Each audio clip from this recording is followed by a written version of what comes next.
Jangan tengok Yen. Muka dia sangat menakutkan. Kenapa muka Yen macam tu? Ikhwan pun takut dekat Yen. Hai, jom cepat, kita lari.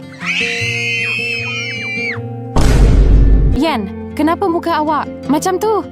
Semua orang takut dekat Yen. Jadi, Cikgu Norma pun takut? Ya, cikgu pun rasa takut.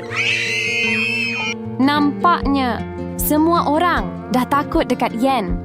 Maafkan Yen. Yen terpaksa jadi macam ni. 2 hari lepas, Ibu Yen tiba-tiba jatuh sakit. Ibu, bangun ibu. Jangan tinggalkan Yen. Saya boleh sembuhkan ibu awak. Tapi ada satu syarat. Syarat apa? Awak mesti tukar muka dengan saya. Kalau Yen tukar, Ibu Yen akan sembuh? Ya, ibu awak akan sembuh. Baiklah, Yen setuju.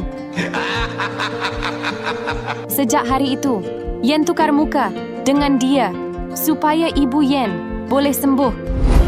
Terima kasih Yen sebab selamatkan nyawa ibu. Kalau awak rasa Yen anak yang baik, tekan like.